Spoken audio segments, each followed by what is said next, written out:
Bezrat Hashem, le cours de ce soir est dédié à toutes les personnes qui nous ont quittés. L'épouse de notre ami Yaakov, le papa de Moshe aussi qui nous a reçus à Oshana Rabbah. Baruch Hashem, on a fait une veillée magnifique chez Moshe, à côté, juste au bout. On est resté jusqu'au net, après on est parti. Kol HaKavod, c'était extraordinaire.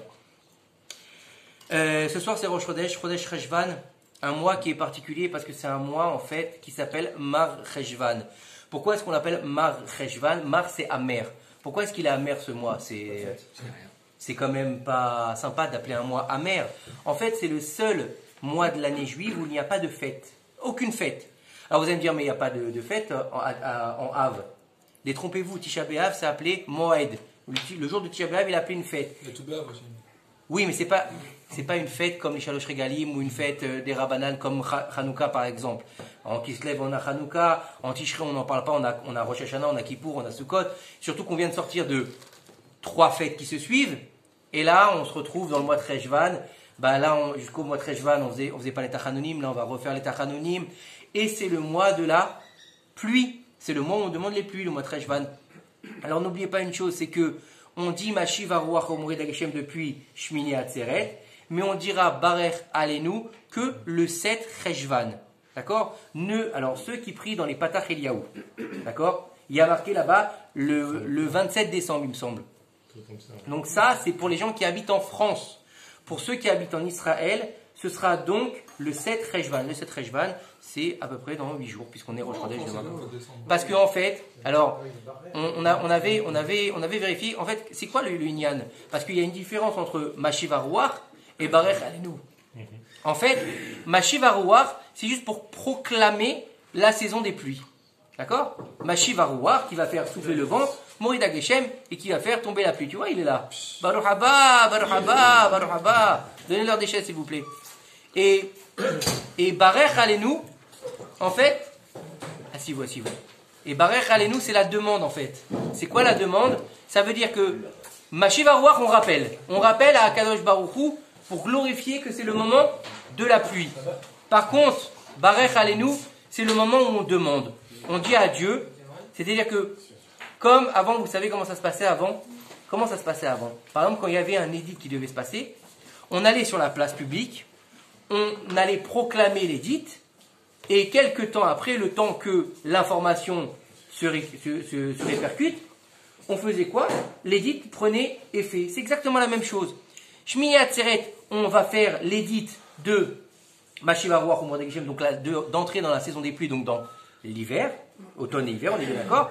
Et Barech Alenu, c'est qu'on demande, puisqu'on dit quoi, Kadosh Baruch Hu? Barech Alenu, bénis-nous. Heureusement que j'ai demandé en silence. Hein. Barech Alenu, ok, en silence si possible. Barech Alenu, c'est de la demande de la pluie. C'est-à-dire qu'on dit à Kadosh Baruch Hu, maintenant tu nous bénis par la pluie. Pourquoi est-ce qu'on demande qu'il nous bénisse par la pluie? Parce qu'il faut savoir que la bénédiction de l'homme, c'est par le blé. Vous savez bien comment on appelle l'oseille? Le blé. Pourquoi on l'appelle le blé? C'est un peu spécial. Attends, t'as de l'argent, ça n'a rien à voir avec du blé. Parce qu'en fait, avant, à l'époque, la seule façon de, mis à part le troc bien sûr, c'était l'agriculture. C'était quoi? C'était faire du blé, tout simplement. Alors les Bnei Israël, quand ils ont quitté le désert, ils sont rentrés pour faire quoi? De l'agriculture. Ils sont devenus tous, en gros, entre guillemets, agriculteurs. Donc c'est ça le Inyan. Donc on demande à Kadosh Baruch Hu, donne-nous la pluie pour qu'on puisse manger. Bah oui, parce que s'il n'y a pas de pluie, le blé est pourri. Et si le blé est pourri, il n'y a pas à manger. Et c'est une famine. Et voilà, t'as tout compris.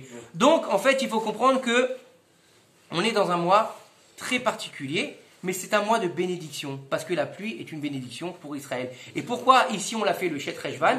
Parce que c'est la saison des pluies. Alors qu'en France, la saison des pluies, elle arrive plus tard. Il y a dans certains pays, on va dire Barech Alenu en été. Pourquoi? Parce que la saison des pluies est en été.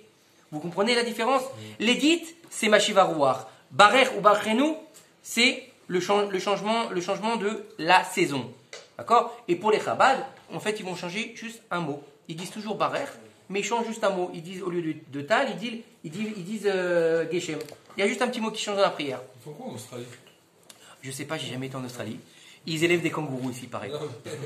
Bah, au Khata, Zona, il nous Amen.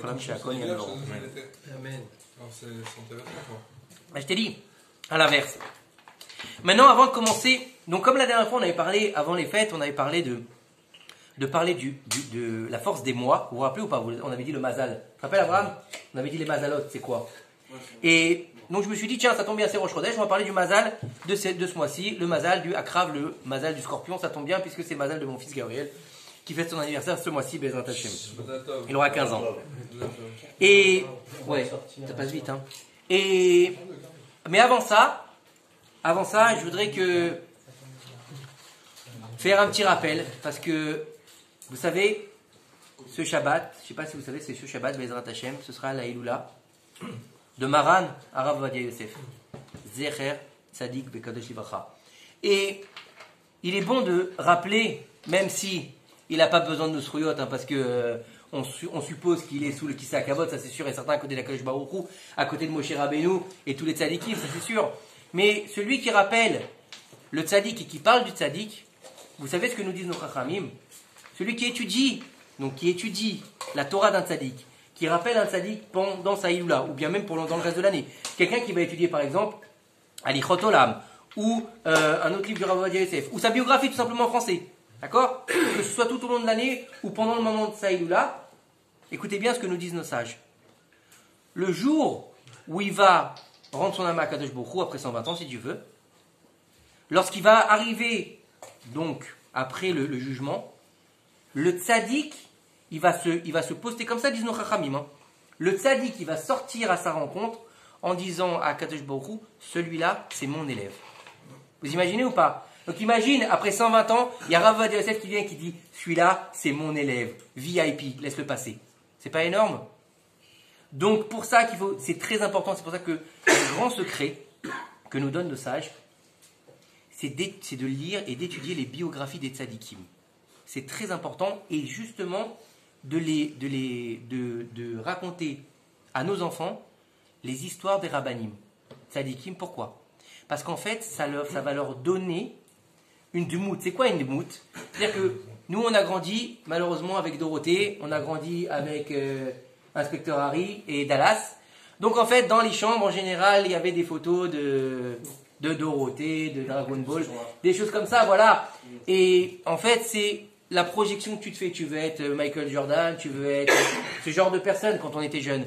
Et en fait, nous, le but, puisque en tant que juifs, hein, on est bien d'accord, c'est de ressembler à nos pères, à nos ancêtres.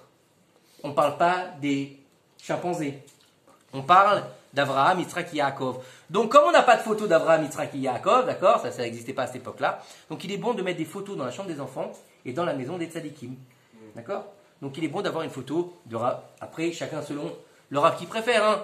Quelqu'un ne va pas mettre forcément la photo du Rav Ovadia Yosef parce qu'il a entendu parler de Rav Ovadia Yosef. Si Mamash, il a un lien avec lui, si c'est un Kesher, c'est important. Maintenant, si ce Rav-là, non, il préfère un autre Rav, il préfère avoir le Rabbi Lubavitch parce que lui, c'est son Rav, mais le Rabbi Lubavitch. Et maintenant, si t'aimes celui-là, mais les tous. C'est pas un problème. Bon, si ta femme elle accepte, bien sûr. Hein. Après, c'est une question de Shalom Bayit. Mais c'est très important. Et Maran Rav Ovadia Yosef, il faut savoir que c'est pas une neshama simple, c'est pas un rabbin. C'est celui qu'on appelle le parangon de la génération, celui qu'on appelle le roche, la tête de tous les rabbanim. C'est-à-dire, il était le primat de Sion. D'accord? À 19 ans, écoutez bien, il a écrit son premier livre, qui s'appelait Yabia Omer. D'accord? Vous savez comment il écrit Yabia Omer, Rav Ovadia Yosef? Écoutez bien. À l'époque, il vivait à Jérusalem. À l'époque, Jérusalem, quand Rav Ovadia Yosef était arrivé d'Irak, lui, il est arrivé d'Irak, donc c'était toute la chita du Ben Ishraï. Imaginez, hein, il venait avec un bagage, c'était le Ben Ishraï. Tout le monde connaît le Ben Ishraï, Rabbi Yosef Chaim. C'était du lourd, hein. Ils avaient grandi bercés par le Ben Ishraï. Quand ils sont arrivés en Israël, c'était très difficile pour les Juifs. Les Arabes étaient là, les Anglais étaient là. Les Anglais, ils n'ont pas facilité du tout la vie aux Juifs. Et il y avait la guerre aussi. Et il vivait dans des conditions atroces. Son père, il vendait des légumes à Rav Ovadia Yosef. Hein. Son père, c'était pas un Talmid Chacham. Son père, il n'était pas à la Shia Yeshiva. Son père, il tenait une épicerie. Alors vous allez me dire, comment est-ce qu'il a mérité d'avoir un fils aussi grand dans la Torah, où il y avait 1 million de personnes à son décès à Rav Ovadia Yosef. 1 million de personnes. D'accord? Ils ont fermé Jérusalem à partir de 2h de l'après-midi. Celui qui a été, il s'en rappelle à mon avis. Si vous avez été, moi j'ai eu la chance d'y aller. D'accord? 2h de l'après-midi, Jérusalem était fermée. Il n'y avait plus de circulation dans tout Jérusalem. 1 million de personnes. Et quand je vous dis 1 million, c'était pas que des Sfaradim et que des religieux. Il y avait des Sfaradim, des Ashkenazim, des religieux, des non-religieux. J'ai jamais vu une telle foule. Les gens étaient, écoutez bien, hein, ils étaient sur les poteaux des feux. Des feux de signalisation, ils étaient accrochés en haut. Ils étaient autour du cimetière, il y a des sapins où il est enterré. Les gens, ils étaient dans les sapins. Les toits des maisons avaient été réquisitionnés. C'était un truc impressionnant, d'accord? C'était un miracle aussi. C'était un miracle qu'il n'y ait pas eu de décès, hein, parce que franchement, rien que quand le cortège il est passé, je peux vous dire qu'il n'y a pas eu de gens qui ont été écrasés, et ça c'est un miracle. Et comment alors que son père, Ravodia, il a pu avoir un fils aussi grand, une telle neshama? Et c'était pas un Talmid Chacham, il n'a jamais étudié à Yeshiva, il vendait des légumes. Comment? Nos Chachamim nous disent que le jour de Simchat Torah, il avait une telle joie quand il dansait avec la Torah qu'il ne s'arrêtait pas de danser tout le long de la fête. Par la simcha qu'il a eue pour la Torah, il a eu le mérite d'avoir un fils, un Sefer Torah vivant. Donc vous savez ce qu'il vous reste à faire? Hein, Yitzhak? Non, je le taquine, hein, c'est pour moi que je parle. Non, oui, le Rav il est venu quand il est parti. Rav Ovadia Yosef, il faut savoir que c'est pas, on peut pas comprendre l'amour qu'il avait pour la Torah et l'amour qu'il avait aussi pour le Ham Israël. Il avait une façon d'étudier la Torah qui était hors du commun. Alors, on va ramener quelques petits épisodes juste pour comprendre un petit peu. Un jour, il était invité chez quelqu'un. J'aime beaucoup cette histoire. Il était invité chez quelqu'un à passer Shabbat et bien sûr, lui, Shabbat, il ne va pas se coucher à 8 heures après le Khamin et il n'est pas mort en train de comater sur la table. Non, lui, il va manger vite fait et puis après, il va étudier la Torah presque toute la nuit. Il va dormir quelques heures et puis c'est tout. Et dans cette fameuse chambre, on l'avait mis avec la rabbinite à la Vachalom et il avait dit à la personne qui l'invitait, mais comment je vais étudier la Torah? Il lui dit, il faut que j'étudie la Torah. Alors il lui a dit, écoute, regarde, je vois qu'il y a une armoire coulissante, débarrasse-moi l'armoire et mets-moi une petite lumière l'armoire, là-bas, j'étudierai à la lueur de cette lumière. Et en fait, il s'avère que lorsque le matin, la personne est venue réveiller le Rav Ovadia Yosef, il a tapé à la porte, et donc la rabbinite était déjà sortie de la chambre, il est rentré dans la chambre et il cherchait le Rav Ovadia Yosef. Et en fait, le Rav Ovadia Yosef était assis dans l'armoire en train d'étudier la Torah encore. Et à cette époque-là, il avait déjà un âge avancé. Donc imaginez un peu le niveau. D'accord? Rav Ovadia Yosef, à l'époque où il était à la Yeshiva, jeune homme de la Yeshiva, d'accord? À la Yeshiva, avant, c'était pas comme aujourd'hui, hein, ils n'avaient pas des beaux sièges, ils n'avaient pas des belles. Non, il y avait des trous dans les plafonds de la Yeshiva. Et quand il pleuvait, d'accord? Lui, il avait toujours son makom kavua, c'était important pour lui d'avoir son makom kavua. Qu'est-ce qu'il faisait quand il pleuvait? Il prenait son matelas, il le mettait sur son dos pour se protéger, et il étudiait sous son matelas. Et quand le matelas était trempé d'un côté, il le retournait de l'autre côté. Imaginez un matelas mouillé, comment ça pèse lourd. Comment il a écrit Abia Omer, son premier ouvrage, que tout le monde est d'accord pour dire que c'est l'ouvrage le plus kadosh qu'il ait écrit. Parce que vous savez que on dit celui qui apprend la Torah dans la misère, il finira dans la Torah. Mais on dit que sa Torah qu'il a acquis dans la misère, elle est plus grande que la Torah qu'il a acquis dans la pauvreté. Et comment est-ce qu'il a écrit? Dans la Torah d'Arishit, pardon. Son père, à l'époque, donc ils avaient les autobus pour aller à la Yeshiva. Et son père lui donnait, je ne sais plus combien c'était, un pence ou je ne sais pas combien pour aller à la Yeshiva. Donc un pence aller, un pence retour. C'était comme ça, je ne sais même pas combien ça coûte à l'époque. Et en fait, un jour, son père, je crois que c'était le ménage de Pessah, ou bien il rangeait la maison, et puis il a été dans sa chambre pour ranger, et puis il avait une commode, comme à l'époque il y avait les commodes, vous savez, aujourd'hui ils n'ont plus de commodes, aujourd'hui ils ont des PlayStation. Donc il avait une commode, et là-bas il a ouvert, et puis elle était très lourde la commode. Et en fait, il a eu du mal à ouvrir son père, il a tiré très fort, et en fait, la commode était remplie de pence. Et quand il est rentré, il lui a dit, mais qu'est-ce que c'est que cet argent? Il lui a dit, qu'est-ce que tu fais? Il lui dit, en fait, c'est l'argent du bus. Il lui dit, comment ça, c'est l'argent du bus? Il lui dit, mais la yeshiva, t'as plus d'une demi-heure de route à pied. Comment tu fais? Il lui dit, en fait, je vais à pied aller, je vais à pied retour. Pendant que je vais aller-retour, je révise ce que j'ai étudié. D'accord? Un de ses, sa chavruta, c'était le Rav Ben Zion Abba Shaul. Vous avez déjà entendu parler du Rav Ben Zion Abba Shaul? D'accord? C'était sa chavruta, il faisait la route avec lui aussi. Il disait, Mais pourquoi tu prends pas le bus? Il lui disait, l'argent que tu me donnes, je l'économise pour pouvoir sortir mon premier livre. Et c'est grâce à cet argent qu'il a économisé pour sortir sur le bus qu'il a pu sortir Yabi à Omer. Imaginez la grandeur. C'est impossible à comprendre. Un jour, il y a eu une coupure d'électricité, un vendredi soir, et les bougies, on n'a pas le droit d'étudier aux bougies de Shabbat. Et pour pas être tenté d'étudier aux bougies de Shabbat, il est sorti sur la terrasse, et il a étudié à la lueur de la lune. Imaginez le niveau. À 80 ans passés, il a dû subir une opération. Il a demandé à ne pas être endormi. C'est une opération du dos, il me semble. Quelque chose d'assez douloureux. Il a demandé qu'il ne soit pas anesthésié. Alors le médecin, il lui a dit, bon, il connaissait Rav Ovadia Yosef, tout le monde connaissait Rav Ovadia Yosef. Il lui a dit, pas de problème, vos dos, mais comment vous allez tenir l'anesthésie? C'est assez douloureux. Je crois que c'était un truc de disque ou je sais pas quoi. Bref, il lui a dit, au moment où tu dois commencer l'opération, tu me préviens. C'est tout ce que je te demande. Tu me dis rien et tu me préviens. Je ne vous dérangerai pas, tu me préviens. Le médecin l'a prévenu donc quelques secondes avant de commencer l'opération, et le Rav Ovadia Yosef s'est mis à réciter des Gemarot par cœur pendant 3 heures d'opération. Et il n'a pas senti l'opération. Ok? Donc c'est un niveau exceptionnel et incompréhensible à notre niveau, en tout cas à mon niveau. Et Baruch Hashem, lorsque j'ai fait tchouva, j'ai eu la chance de pas le rencontrer, mais de l'avoir en face de moi. Mamash, le Rav qui m'a fait faire tchouva, Rav Nissim Haddad, il a eu un petit garçon et il a demandé à Rav Ovadia Yosef d'être le sandak. Et Rav Ovadia Yosef, il faisait le sandak, bien sûr, après la tfila, il fallait aller chez lui là-bas dans la synagogue. C'était impressionnant. Hein. Et une fois donc qu'il avait fait la tfila, il faisait la tfila comme vous et moi, hein, en chemise, en pantalon, tout ce qu'il y a de plus simple, c'est tfilin.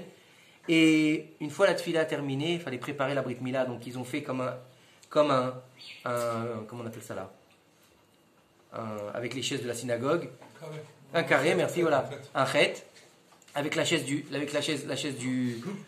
du Moël, le sandak, le papa. Et donc, c'est donné sur le bureau du Rav Ovadia Yosef. Il rentrait directement dans sa synagogue par rapport à son bureau. Donc, c'était fermé. Les gens n'avaient pas le droit de rentrer dans cet espace où il allait avoir la Brit Mila. Et moi, j'avais le droit d'accéder à cet endroit puisque je lui faisais les photos. J'étais le photographe, en fait, de la Brit Mila. Et il y en a certains qui connaissent cette anecdote. Hein. Et donc, on attendait le Rav. C'était l'effervescence, bien sûr, quand le Rav il sort. Donc, il est sorti aussi se changer. Il est parti mettre sa tunique de lumière et vous savez, son beau chapeau rond là qu'il avait là, la secoupologue, moi j'appelle ça. Et il est parti mettre et donc à l'époque, quand je vous parle de ça, combien de temps? En tout cas, plus de 15 ans à peu près. Non, pas plus de 15 ans. Bon, on va dire à peu près 15 ans. D'accord? Donc, j'étais là-bas, jean, petite chemise, cheveux longs, les petites bagues. J'avais pas trop ma place, on va dire, quoi. Mais c'est pas grave. Et puis, mais j'avais entendu parler du Rav Ovadia Yosef. J'étais pas on va dire, un fervent du Rav Ovadia, mais j'en avais entendu parler. Donc, Kvod Harav, Kvod HaTorah, j'ai toujours respecté. Et puis là, à ce moment-là, la porte s'ouvre. Et le Rav sort. Donc, j'arme l'appareil photo pour le prendre en photo. Et puis là, il n'y a rien qui se passe. Y a rien je vous raconte ça, je vous dis franchement, c'est pas des conneries, hein, je vous assure. Je n'arrive pas à le prendre en photo. La seule chose que je vois, c'est une aura de lumière. Une aura de lumière. Je ne peux pas le prendre en photo, je suis paralysé. Mais je vous dis franchement, paralysé. Ça a duré fraction de seconde. C'est-à-dire que la porte, elle s'ouvre, le Rav va à la chaise, donc le temps qu'il s'ouvre, il se retrouve complètement face à moi. Et au moment où le Rav passe, la photo se déclenche. Et après, bien sûr, on a fait la Brit Mila. Et donc, Baruch Hashem, j'ai eu la chance d'être à 1 mètre de lui. Et je pense que Baruch Hashem, son mérite, et il m'a... comment on appelle ça? Il m'a transmis le flux, ouais, exactement. La piqûre, comme tu dis, la piqûre. Ne l'a jamais recroisé après? Non. J'ai eu, au moment où j'ai assisté à son enterrement, donc il y avait 1 million de personnes, hein, c'était assez. Et lorsque le van est passé, je me suis reculé parce que j'ai eu peur à ce moment-là. Vous savez, mouvement de foule, tout le monde veut toucher le van, quoi. Et moi, je me suis reculé à ce moment-là. Et en fait, je me suis retrouvé projeté sur le camion. Projeté sur le camion. Ouais, projeté sur le camion, j'ai pas pu bouger pendant quelques secondes. Et après, je suis tombé par terre. Mais ça va, je me suis relevé. Donc, c'était. Ouais, il y avait quelque chose avec le Rav Ovadia Yosef. Baruch Hashem. Et donc, que son mérite nous protège. Et qui, grâce à lui, que le Mashiach ben Rabbeinu bientôt, il revienne. Et que tout le monde puisse revenir, lui aussi d'ailleurs. Justement. Il y avait une anecdote aussi, on avait été sur sa tombe. Ouais. Quand on était Et la tombe partis. était chaude. La tombe était bouillante. La tombe était bouillante comme s'il y avait quelqu'un de Il vivant à faisait l'intérieur. froid, on Il était gelait couvert. dehors. Ouais, je me rappelle. On était avec toi. On était... vrai. Patrick aussi. C'était pour les Il faisait froid. Il faisait un froid. Il était tard. La tombe, elle était brûlante. Comme si quelqu'un, il avait chauffé la tombe. Qu'est-ce qui était avec nous, territoire? Et Patrick, je me souviens, on était parti avec Betty Ouda, ouais. Je me rappelle. Ça veut dire quoi Bonne soirée. Ça veut dire quoi J'en sais rien. Ça veut dire qu'il est vivant après sa mort, tout simplement. Parce qu'un corps mort, en général, il est froid. Mais lui, il n'était pas froid du tout. C'était c'était incroyable cette soirée. Baruch Hashem. Donc voilà, que son mérite nous protège à tous, Bezrat Hashem, et que ceux qui aient besoin de Parnassa, il a la Parnassa. Il faut dire Amen, ça coûte rien, c'est gratos. Ceux qui aient besoin d'un zivouk, disent un zivouk Bezrat Hashem, un beau mariage pour la fille de Benjamin, si Dieu veut, très bientôt. Hein, Benjamin? Je suis en train de rechercher la fameuse photo.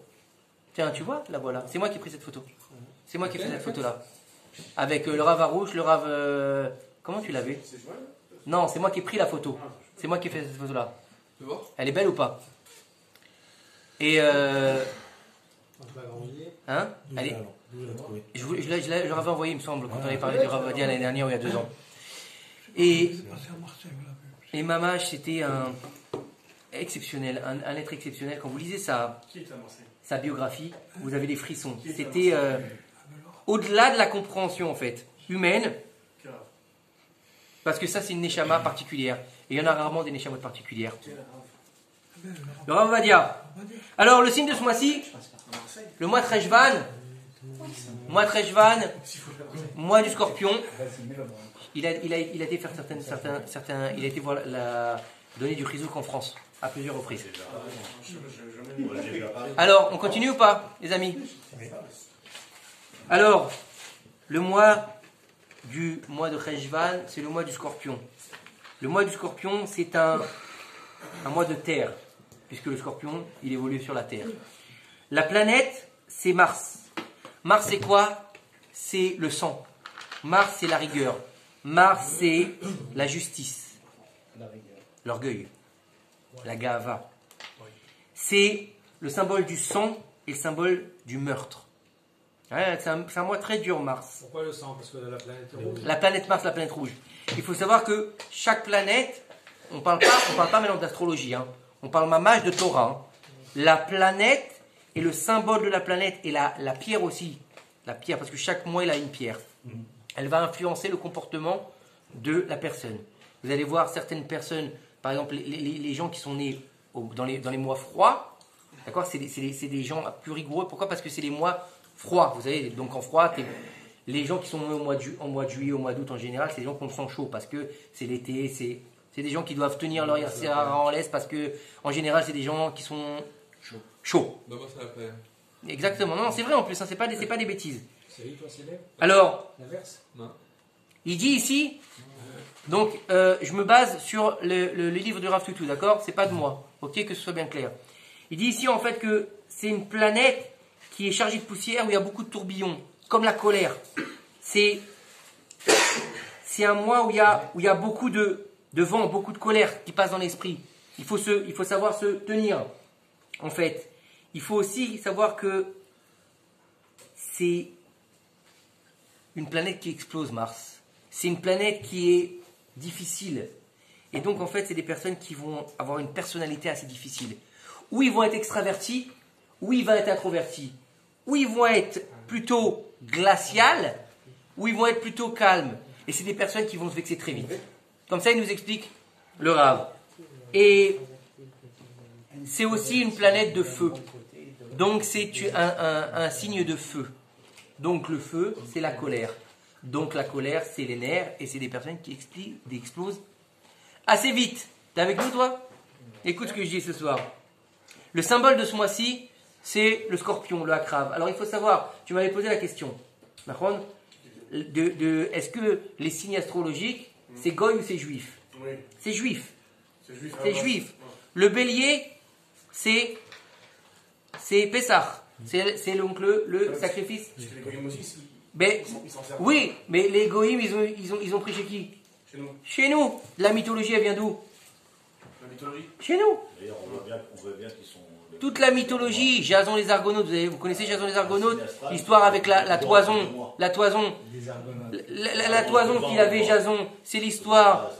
C'est l'histoire de Yoav Ben Tserourea et Ashmada et le roi des démons, quand il lui a sorti le vin du puits.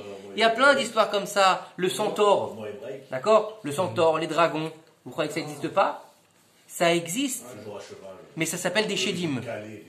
C'est des chédim. Et c'est des moitiés. Il y a marqué aussi, messieurs, excusez-moi, on vous entend, c'est très fort. Et j'ai des enfants qui dorment aussi. Il faut savoir aussi que toutes les bêtes qu'on parle dans la mythologie, vous savez, on parle de, par exemple, on parle d'un, comment il s'appelle celui-là? Les fans d'Harry Potter, les peuvent m'aider à un espèce de lion avec une tête d'aigle. Comment ça s'appelle? Les griffons. Le griffon.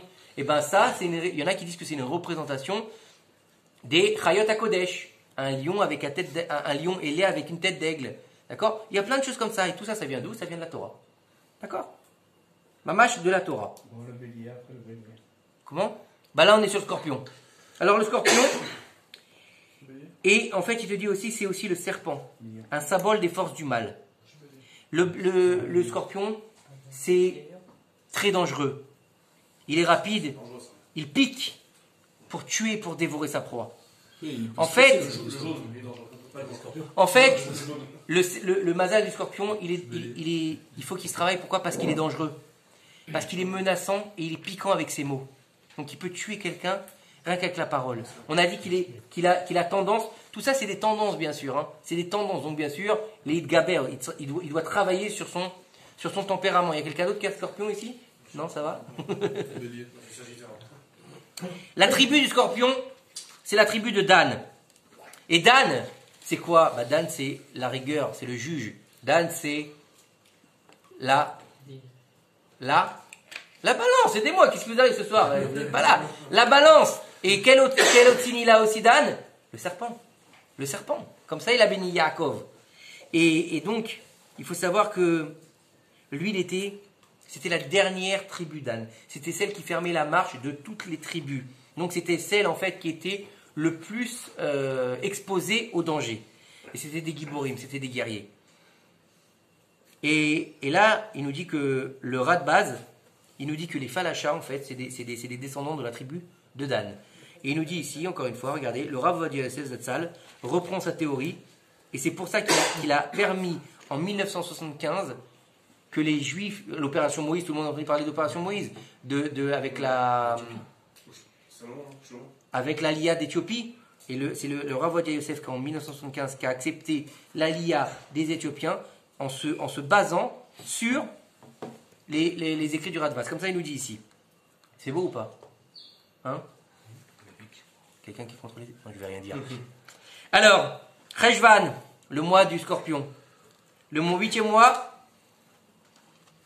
de l'année. Le 8e mois de l'année. Alors vous allez me dire, non, c'est pas le 8e mois de l'année, c'est le 2e mois de l'année. Puisqu'on a parlé de Tishri, Cheshvan. Selon le calendrier de l'année, oui, je suis d'accord avec vous, on est le 2e mois de l'année, puisque Tishri, c'est Rosh Hashanah, c'est le 1er mois de l'année, et, juste pour faire le mais pour un tout petit peu, et Cheshvan, donc c'est le 2e mois, mais non, puisque le 1er mois de l'année, c'est Nissan. Ça va? Tout le monde va bien ce soir? Le 1er mois de l'année, c'est Nissan, donc le 8e mois de l'année, c'est Cheshvan. Il est appelé donc Mar Cheshvan, comme on l'a expliqué tout à l'heure. Donc aucune fête juive n'est célébrée pour ce mois. Et le manque de fête, un juif sans fête, c'est comme c'est comme une méria sans eau, c'est comme de la demfout sans pain, c'est fade, je veux dire, c'est pas possible, c'est comme si tu mangeais une méria sans viande. Il manque quelque chose, il nous manque des fêtes. Et il y a eu aussi de grands malheurs. Et mar, ça veut aussi dire la goutte d'eau. La goutte d'eau. Et la goutte d'eau, c'est quoi? C'est C'est les pluies. Et bien sûr, comme on fait aussi, on arrive avec le Rosh Chodesh, on arrive aussi avec la paracha de Noach, et ça tombe toujours aux coïncidences avec la paracha de Noach qui nous parle tout au long de la paracha de pluie, du déluge, de l'eau. Donc, en Israël, à partir de cette Rejvan, comme on l'a dit, cette Rejvan, donc on fait Barech Alenu Veten Talumata. D'accord? Et il faut savoir que Rabbi Abaoui nous dit que lorsque la pluie en Israël elle tombe, c'est encore plus grand que Triat Ametim. D'accord? Alors pourquoi? La pluie c'est normal, non? Pourquoi est-ce que ce serait plus grand que Triat Ametim? Et en fait, il faut savoir que. Pourquoi? Parce que tout le monde, malheureusement, ne mérite pas Triat Ametim. Nachon ou le Nachon? Alors que la pluie, elle concerne tout le monde. C'est-à-dire que, imaginez le truc. Un rachat, nous, d'accord? Quelqu'un qui a un rachat, il ne va pas se relever à Triat Ametim. D'accord? Quelqu'un qui a un apikoros, quelqu'un qui a dit Dieu n'existe pas, ou qui dit Triat Ametim, ça n'existe pas. Il n'aura pas de Triat Ametim, d'accord?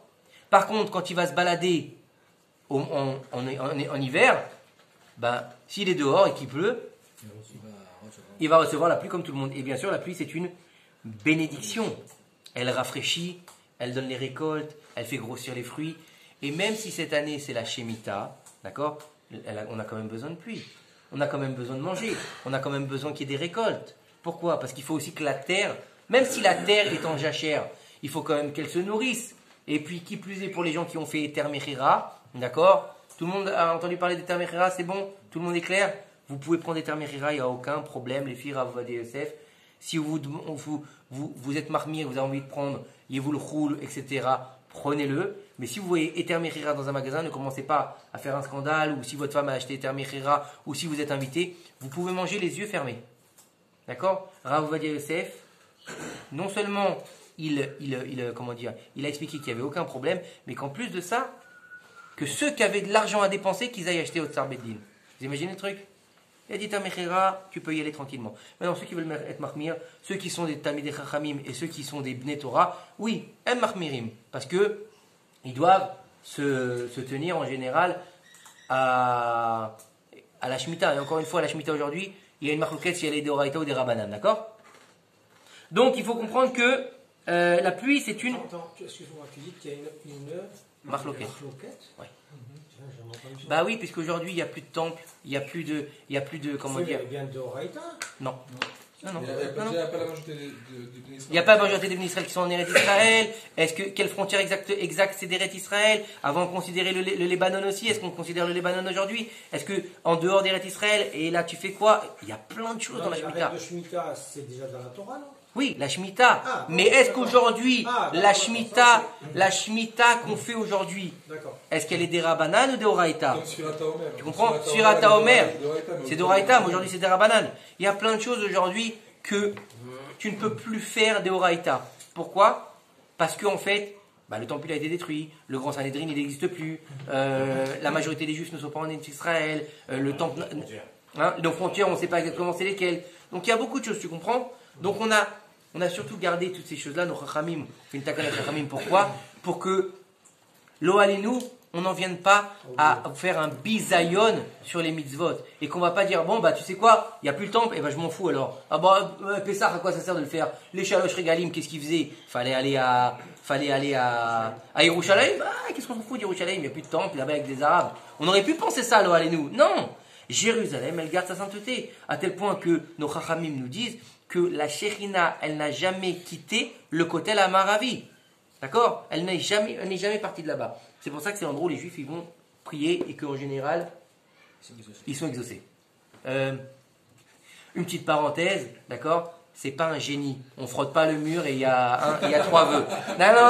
Non, je l'explique parce que il y a beaucoup qui pensent, je vais aller au Kotel, je vais écrire un petit papier, je vais demander la nouvelle Mercedes, je vais demander une augmentation. Non, il n'y aura pas d'augmentation, ça marche pas comme ça, d'accord? C'est pas tu vas avec ton petit papier, tu le plies, tu fais 2 télim et tu repars et ça y est, t'as fini et tu vas boire une bière. Non. C'est pas ça, faut y aller avec des bonnes cavanotes. Si tu veux que ta prière soit exaucée, fais tchouva avant, trempe-toi au mikvé, reviens plusieurs fois. D'accord? Puisque Comme on l'a déjà expliqué mille fois, d'accord? Chaque chose en son temps, d'accord? Des fois, même si on a prié longtemps, eh ben, c'est pas le moment. Donc, Dieu, il va pas te donner la chose tout de suite. Ou bien, qu'elle n'est pas pour toi cette chose-là et qu'elle risque de te nuire. Merci, Patrick. Merci beaucoup. Alors, pourquoi pas la prière? Hein?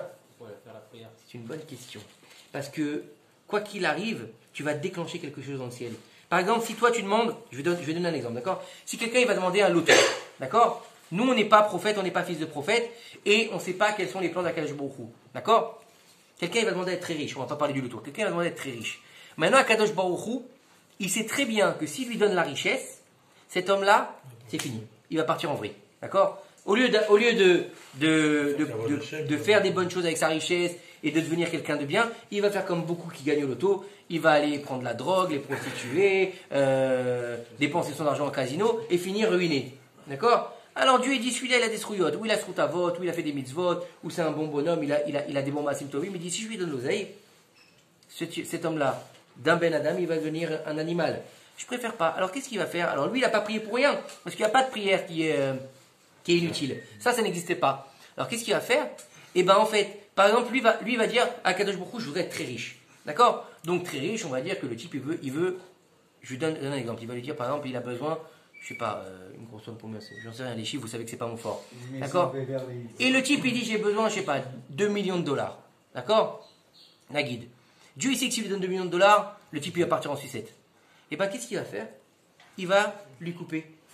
Il va lui fractionner. Un mois, il va lui donner un petit peu. Le lendemain, il va lui donner le mois d'après un petit peu. Et jusqu'à qu'il meure. Et au moins, il lui aura donné, pas en fonction de sa prière, mais au moins, le type, il pourra rester raisonnable. Tu comprends pas? Donc voilà l'histoire. Pourquoi je suis venu là-dessus? Je sais même pas. Bref. Le mois Treshvan, c'est quoi? C'est les pluies, c'est Noach. C'est le Maboul. C'est la commémoration du Maboul. Parce qu'on commémore le Maboul. D'accord? Comment on commémore le Maboul? Donc on ne fait pas une fête, on va pas danser, d'accord? On va pas danser sous la pluie comme disait... Vous avez une chanson comme ça, non? Fred Astaire, merci. Chanter ou danser sous la pluie, je me souviens plus. Voilà.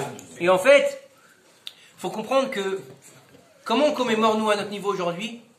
En disant donc Mashiva Ruach Omre Dagaché, mais en relisant la Parashat Noach. Mais en relisant de la Parashat Noach, pas comme un conte, pas comme une histoire qui s'est passée il y a plus de 2000 ans, et une histoire farfelue avec une arche, avec un bonhomme qui est sorti de son arche, qui a planté une vigne, avec 3 enfants qui ont repeuplé le monde, une tour de Babel. Ça c'est très Walt Disney, c'est très comment il s'appelle, Spielberg. Non, il y a... C'est très romancé, c'est très faux. Parce qu'en fait, il y a tellement de choses à apprendre de nos parachiotes. On va en parler après. Le Sefer de Bereshit, c'est un livre exceptionnel. Ceux qui ont été le cours la semaine dernière, ils savent que le Sefer de Bereshit, c'est le Sefer Abriya, Sefer Ayachar. C'est pas le plus long aussi. C'est le plus gros, oui. C'est le plus gros. C'est le plus gros. 15 parchemins. 15 parchemins dans la Torah, c'est le plus gros et le plus lourd à écrire. Et bien sûr, le plus d'histoires qui se passent. Donc le plus de choses à apprendre. Comme dans la Masechet Avot. Donc c'est le livre tout simplement du Derech Eretz. On en reviendra tout à l'heure. Donc, il faut savoir que le déluge, il a eu deux niveaux. La première, c'était de détruire le monde matériellement. D'accord? Il y a juste eu Noach et sa famille qui ont été sauvés dans l'arche. Et les animaux qui n'avaient pas fauté. D'accord? Pour repeupler le monde, aussi bien des créatures que de l'être humain. D'accord? Et bien sûr, le Rabbi de Lubavitch nous dit aussi que, aussi du côté spirituel. Pourquoi?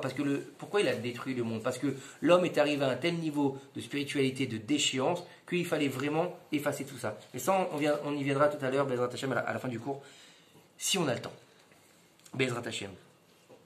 Et le 3 Cheshvan, c'est, bien sûr, la Iloula de Rav Maran Rav Ovadia Yosef. Donc, comme quoi, hein, tout se recoupe ce soir, Baruch Hashem. C'était pas prévu. Les gens nés alors là, il nous dit le Rav, Toutou, le scorpion, les gens nés en Cheshvan sont des géants, des grands personnages, ou bien des petits personnages, selon le travail qu'ils vont faire sur leur midote. Les personnes scorpions, c'est des gens Organisateurs hors pair, ils sont très rigoureux, ils savent s'organiser, ils ont un grand cœur. Et ils aiment les réjouissances, pour n'importe quelle occasion, puisqu'il n'y a pas de fête dans ce mois-ci. D'accord? Ils ont un besoin de divertissement, ils aiment les surprises et le plaisir. Ils ont beaucoup d'idées, ça grouille dans leur tête, c'est des gens qui sont réactifs, très réactifs. Ils sont très doux, mais ils aiment le luxe et la débauche. Ils aiment ce qui brille, ce qui coûte cher. Ils aiment dépenser, sans avoir peur, dans tous les domaines. Ils ont besoin de voyager, de découvrir le monde. Et tout ça, même aux dépens des autres. Donc c'est un défaut et une qualité. Et aussi la fête, c'est un défaut, parce que ça peut amener à la débauche et la luxure. Leur Yetzer Hara est très très fort. Puisqu'on a dit que c'était des gens rigoureux, c'était des gens qui avaient un certain orgueil. Donc le Yetzer Hara va les pousser donc dans la débauche, dans la triche et la vengeance. Donc il faut faire attention. Travail des milieux très fort pour les scorpions. Et bien sûr, étant donné qu'ils aiment la débauche, ils aiment les belles femmes. Donc ils vont chercher, en premier lieu chez une femme, la beauté. Donc il faut vraiment qu'ils travaillent leur Yetzer Hara. On va s'occuper de toi, t'inquiète pas. Non, il ne va pas aller à Yeshiva, mais c'est pas grave. Il y a bien plein de gens qui n'ont pas été à Yeshiva qui sont bien sortis, Baruch Hashem. Et ils adorent être le centre des attentions. Ils adorent qu'on les regarde. Ils adorent qu'on leur donne du kavod.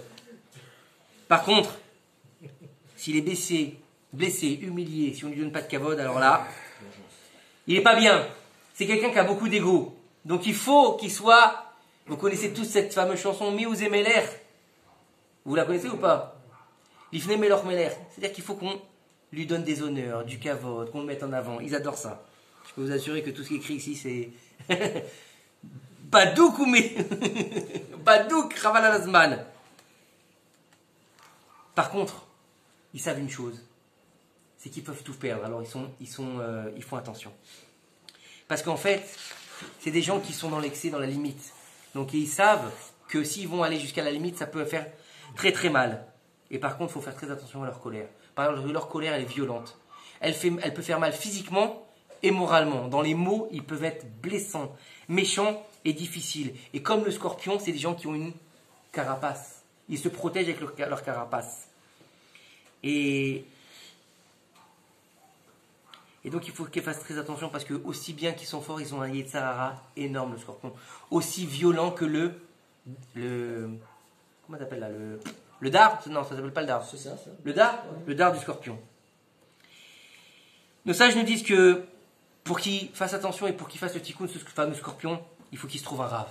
Parce qu'ils ont un potentiel de spiritualité énorme, mais lorsqu'il est mal orienté, il va aller vers la Sitra. Quand il est bien orienté avec un vrai rave, pas un tordu, pas un Mekoubal à 2 balles, pas ceux-là qui... Vous les connaissez ceux-là ou pas? Ceux qu'on vous dit, il faut que j'aille voir un Mekoubal parce que j'arrive pas à me marier, il faut que j'aille voir un Mekoubal parce que j'arrive pas à tomber enceinte, vous les connaissez ceux-là ou pas? Et que tu rentres là-bas et te dis, mais le billet, 500 € cette année, enceinte. Oh, super. Cette année, tu vas te marier. Bah, il y a une chance de te tromper, en même temps, non? Bah ouais, dis-moi. Je vous l'ai raconté ou pas je voulais pas raconter celle-là? Si, je l'ai raconté à certains. Avec la fille de... La belle-fille d'Hervé. Notre ami Hervé qui est parti à Jérusalem. D'accord? Elle a entendu parler d'un Mekoubal. D'accord? Et elle parle pas hébreu. Donc, Hervé m'a dit, est-ce que tu peux les accompagner, s'il te plaît? Tu traduis. Bon. Moi, j'avais entendu parler de celui-là. J'ai dit, allez, pour toi, je le fais parce que t'es mon ami, mais sache que vraiment, j'ai pas envie, quoi. On arrive là-bas. Et après avoir eu tout le cérémonial, attention, ne parlez pas au rave, attention, ne lui tournez pas la main, attention, il va faire un discours, et vous mettez l'argent, il nous dit comme ça, vous mettez l'argent dans la grande coupole au milieu. On était avertis, 2h30 d'attente, et après 2h30 d'attente, le rave il arrive, il fait un speech, je vous jure, je me demande encore de quoi il a parlé aujourd'hui, tellement que c'était confus. D'accord? Je n'ai rien compris à ce Dvar Torah, rien. Bon. Non, mais bon, j'ai dit bon, moi je suis là pour accompagner. On arrive là-bas et elle lui dit alors ma fille, je lui dis alors, elle me dit qu'est-ce qui se passe? Je lui dis ils veulent rentrer en Israël, ils ont des problèmes, pourquoi? Je lui dis parce que pas bien, un truc, et elle n'arrive pas à tomber enceinte. Alors il la regarde comme ça, et il fait comme ça. Je vous jure, hein, j'ai gravé dans mon esprit. Hein. Il la regarde comme ça, et il fait comme ça. Il a une chaise, il avait un stander devant, il fait comme ça.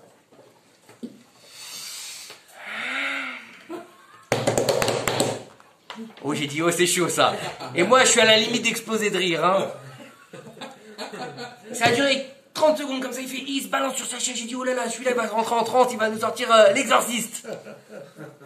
Il tape comme ça, j'ai un coup de race, je dis, oh là, qu'est-ce qu'il a? À côté de lui, il y a un mec, il a un Glock. Hein. Tu te demandes pourquoi. Hein. Un mec à côté de lui, il a un flingue.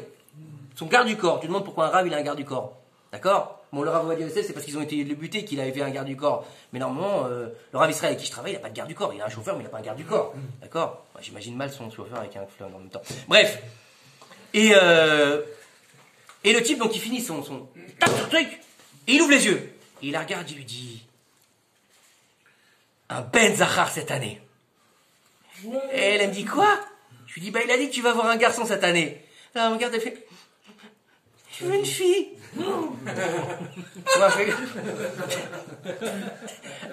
Alors moi je rigole et il me dit qu'est-ce qu'elle a dit? Je lui dis elle veut une fille. Je vous jure, hein, il fait comme ça. Et ben elle aura une fille aussi. Des jumeaux. Et moi j'ai envie de dire mais tu te fous de moi ou quoi? Et à la fin il me dit que bon après bon ils ont fini leur histoire, il me regarde, il me dit et toi tu veux quoi? T'as besoin de quoi? Je lui dis moi tout va bien, je suis juste le traducteur, je lui ai dit. Je me suis sauvé. J'ai dit je veux rien, laisse-moi tranquille. Donc bah au Rachem, faut faire attention à ce genre de personnes qui te disent, qui te regardent et qui te scannent. Elle a une fille. Elle a une fille. Ah bah voilà. C'est pas tombé. Il a fait une chance sur deux. Hein. Et bref, ce que je veux dire, c'est que tous les rabbins qui vous disent, qui arrivent et qui te disent, je vois, t'es comme ci, t'es comme ça, et qui te disent ta vie, oui, c'est possible. Il y a des sfarim comme ça.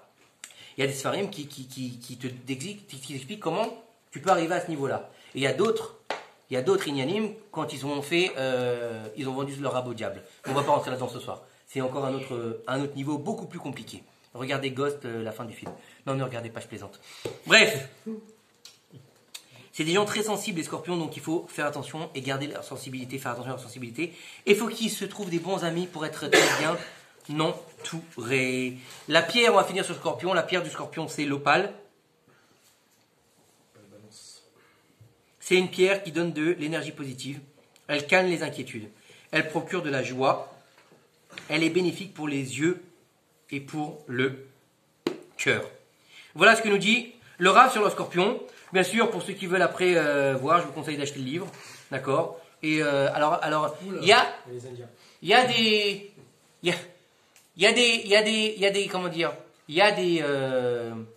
des signes qui sont faits pour s'entendre au niveau du couple, que ce soit femme ou homme, hein, que par exemple un homme scorpion ou une femme scorpion vont se marier. Maintenant, attention, si vous par exemple vous achetez le livre et vous regardez que la femme scorpion elle est marquée avec un taureau, d'accord, par exemple, et que le taureau c'est pas exactement ce qu'il faut pour elle, n'allez pas dire à votre ami scorpion, faut que tu divorces. Chas shalom, d'accord? Non, faut savoir s'arranger. Sauf que il y a des signes qui sont plus ou moins adaptés. Et c'est comme encore une fois quand par exemple certaines personnes vont voir des rabbanim, d'accord, pour demander si leur futur couple, d'accord, il va pouvoir marcher. Et comment est-ce qu'ils disent? Ils disent en fonction des noms.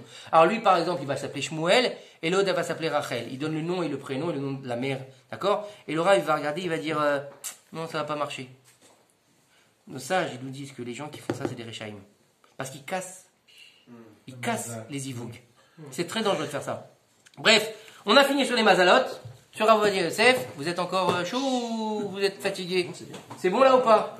On y va, on fait un peu de Midrash aujourd'hui? Ou on va directement au Moussa? C'est vous qui voyez, hein, moi je suis chaud. Hein? Le Midrash, hein? Le Moussa il est là. Allez, on va faire vite fait quand même. Ça fait longtemps qu'on n'a pas été dans notre Midrash de Pharaon. Donc la préparation à la sortie d'Égypte, Moshe Rabbeinu, Minamaï Meshitiou. Ça tombe bien qu'on parle de Moshe Rabbeinu. Vous savez pourquoi? Parce que Moshe Rabbeinu c'est la réincarnation de Noach. Et Moshe toute sa vie il la passe dans l'eau. Moshe, il est retiré de l'eau. Moshe, il va aller avec le Nil. Et Moshe, il va être puni par les eaux. Comme Noach. Et il fera le tikkun de noir. Mais ça, c'est une autre histoire. Pour ceux qui veulent connaître l'histoire, ce sera jeudi soir ou vendredi matin, Bezrat Hashem, sur YouTube. Alors, Paro, il va mettre Moshe à l'épreuve. Michael, je sais qu'il aime bien, il voit sur l'écran, sur grand écran. Ça doit faire bizarre de me voir en grand écran. Un jour, donc vous vous rappelez que la fille de Pharaon, elle a sauvé Moshe Rabbeinu et qu'elle a mis dans le palais de Pharaon. Un jour, le Pharaon, il a fait une grande séouda pour tous ses ministres importants qu'il y avait dans son pays.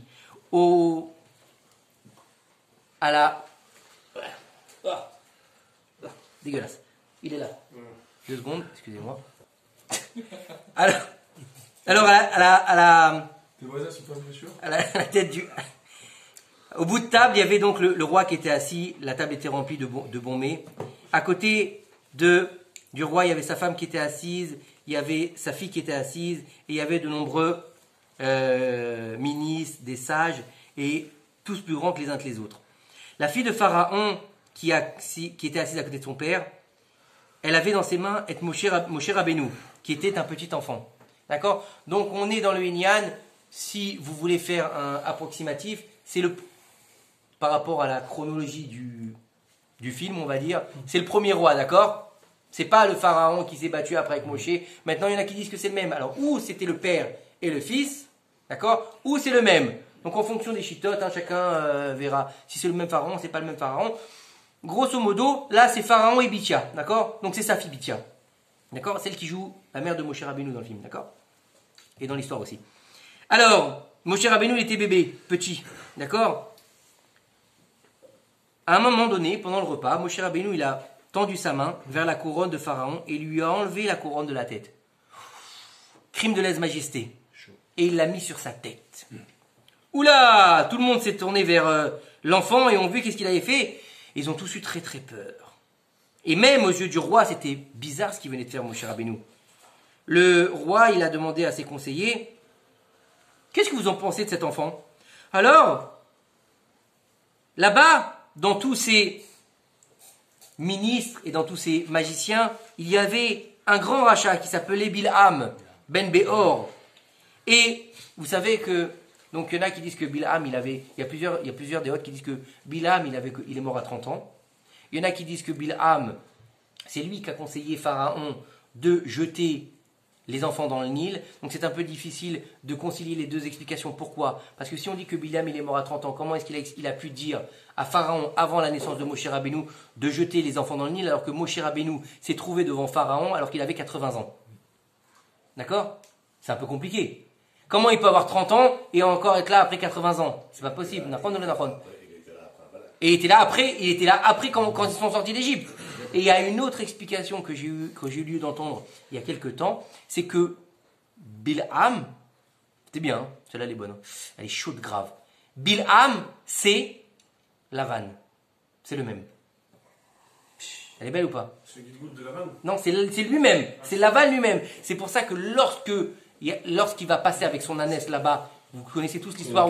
Écoute bien, lorsqu'il passe là-bas, où est-ce qu'il va? À Gilad, Nachon? Il va à Gilad quand il va avec l'histoire avec l'ange, oui ou non? Et là-bas, il passe, et il y a marqué, c'est un endroit où il y a des pierres, et elle lui racle la jambe, Nachon.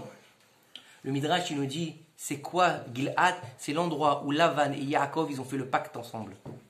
Quand il lui a dit, je n'attaque, promets-moi de ne pas attaquer ma descendance, je te promets de ne pas attaquer ta descendance. Donc l'ânesse, elle l'a frôlé le pied, c'est un Midrash qui dit ça, elle lui a frôlé le pied contre la pierre de son monument pour lui rappeler en fait le pacte qu'il avait fait avec Yaakov. C'est beau ou pas? Bref, on continue. Alors ce fameux Racha, ce fameux Bilham, il lui a dit, fais attention, majesté, jette-le dans le fleuve. Il lui a dit, rappelle-toi du rêve que tu as fait il y a quelques années. Rappelle-toi que il se lèvera. Vous vous rappelez, c'était le rêve de la balance et du petit mouton. Vous vous souvenez de ce rêve ou pas? Qu'il avait fait Pharaon. Il lui dit, rappelle-toi, il se lèvera chez les Juifs, un enfant en Égypte, il amènera des plaies sur l'Égypte. Je suis sûr, écoutez bien ce qu'il dit, je suis sûr que c'est cet enfant juif. c'est un enfant intelligent. Il a enlevé la couronne du roi pour nous montrer que dans le futur, il va te prendre sa majesté pour lui-même. Ce n'est pas le premier qui fait preuve de sagesse chez les Juifs et de Ramaout et de non, aide-moi. Non, un Ramaï c'est un celui qui est un escroc ruse, de ruse. Leurs pères ils ont fait pareil et ça a toujours été comme ça chez eux. Abraham, Yitzhak, leur premier père, eux aussi, ils ont envoyé leurs femmes chez les rois des peuples pour prendre en fait leur royauté. Et après, ils ont été punis à cause de ça. Yaakov, leur père, il a pris la femme qui était destinée à son frère en rusant. Même Lavan, Yaakov, il lui a menti. Il a pris ses 2 filles et tout ce qu'il avait comme bien. Puisqu'on sait très bien que lorsque Yaakov est parti de chez Lavan, il a été ruiné. Lavan était ruiné. Il est rentré chez lui, il n'y avait plus rien, ils avaient tout volé. Et le puits s'était asséché. Volé, non, il n'a pas volé. Pourquoi tu dis qu'il a volé? Lorsqu'il est parti. Il a rien volé? Non. C'était non, il lui a rien volé. Non. Écoute bien ce qu'il nous dit le Midrash. Ils lui ont volé. Ils lui ont volé. Lorsque Lavan est parti à la poursuite de Yaakov. Avec l'histoire des Téraphim, en lui disant tu m'as volé mes dieux, d'accord? Et après ils ont fait justement ce fameux monument Gilal, d'accord? Et ben nos sages ils nous disent que quand il est revenu chez lui, donc à Haran, le fleuve, le puits il était tari, il n'y avait plus du tout d'eau, et toute la maison de Lavan qui s'était enrichie grâce à Yaakov avait été vidée, donc il lui restait plus rien. Non, c'est pas Yaakov, il lui a volé rien du tout, Yaakov. Il lui a dit d'ailleurs, je t'ai rien, je t'ai même pas pris un lacet de chaussures. Et l'autre, au lieu de lui dire, d'accord, je t'aime mon gendre, qu'est-ce qu'il lui a dit? Tes femmes, c'est mes filles, tes enfants, c'est mes enfants, et tout ce que tu as, c'est à moi, il lui a dit. Vous imaginez la couille tova incroyable. Alors, Yosef, le fils de Yaakov, genre, il a interprété les rêves de Pharaon pour pouvoir mettre du blé et garder de la nourriture pour les temps de la famine. C'est pour lui qu'il a fait ça, pour son kavod. Donc je te conseille, mon roi, de ne pas garder cet enfant dans le futur, car c'est lui dont tu vas souffrir. Je te conseille de le tuer. Il y a des juges égyptiens qui sont venus et ils l'ont jugé. Ils ont jugé Moshe Rabbeinu. Et ils l'ont jugé pour la mort. Ils ont décidé qu'il fallait qu'il soit mis à mort. Le roi, il a entendu ce que Bilam lui avait dit. Il a demandé à tous ses juges de venir et demander qu'est-ce qu'il fallait faire avec cet enfant que sa fille avait trouvé dans le fleuve. Là-bas, dans les juges, il y avait l'ange Gabriel qui s'était... comment on peut dire ça? Comment? Déguisé, voilà. Et qui ressemblait donc à un des leurs. Réincarné. Non, pas réincarné. Pas réincarné, qui avait pris l'apparence. Hein? Forme humaine, c'est ça? C'est pas réincarné. Il a pris la forme d'un des ministres de Pharaon pour pouvoir, Akadosh Baruch Hu l'avait envoyé pour sauver Moshe d'une mort certaine. Et il a dit, en fonction de ce qu'il a fait cet enfant, on ne peut pas savoir s'il a vraiment de la sagesse. Est-ce qu'il a vraiment enlevé la couronne du roi? C'est un enfant. Alors regardez ce qu'il faut faire pour savoir vraiment s'il a fait ça par conviction ou parce que c'est un enfant. Il a vu que c'était brillant, il a voulu enlever la couronne. Je voudrais, si le roi le permet, amener devant lui des pierres précieuses, 2 plateaux. Un plateau avec des pierres précieuses et un plateau qui sera rempli de charbon ardent, donc qui vont briller aussi. Et on va voir qu'est-ce qu'il va faire l'enfant. Est-ce qu'il va aller vers les pierres précieuses ou est-ce qu'il va aller vers le charbon ardent? S'il va vers les pierres précieuses, ça veut dire que vraiment c'est un enfant qui a de la sagesse et qu'il est dangereux et qu'il faut le mettre à mort. Maintenant, s'il va vers les braises, ça veut dire que tout simplement, il a juste eu envie de toucher quelque chose de brillant. Il faudra laisser en vie. Ça a plu aux yeux du roi. Pourquoi ça a plu aux yeux du roi alors que Pharaon, c'est un rachat gamour? Pharaon, il n'avait pas de peine de mettre à mort qui que ce soit. Pourquoi est-ce qu'il n'a pas mis à mort Moshe tout de suite? Vous vous êtes jamais posé cette question? Vous avez jamais? Non. Parce qu'il aimait Moshe. Pharaon aimait Moshe comme son fils. Parce que Moshe, il avait le chut shel chesed. Tout celui qui le regardait, il aimait Moshe Rabbeinu. C'était comme la reine Esther. Tout celui qui regardait la reine Esther, il a trouvé... il trouvait qu'elle avait de la grâce. Et bien Moshe Rabbeinu, il avait de la grâce aussi. Donc ils ont fait ça. Moshe, il a envoyé sa main pour prendre les pierres précieuses. Et le malach, il a poussé sa main et il a envoyé sur les Gechalim. Et à ce moment-là, lorsque Moshe il a pris les Gechalim, il les a mis dans sa bouche, il s'est brûlé la lèvre et la langue. Et c'est pour ça qu'il avait du mal à parler. Le roi, il a vu en fait ce qui s'était passé avec l'enfant. Il a dit, cet enfant, il a préféré le feu que les veines. Donc en fait, tout simplement, il a pas de chorma, donc laissez-le vivre. Il a laissé vivre Moshe Rabbeinu. Maintenant, est-ce que vous savez pourquoi est-ce que Moshe Rabbeinu a dû se brûler la langue et les lèvres? Oui, parce qu'il a eu une goutte de lait d'une goya. Voilà.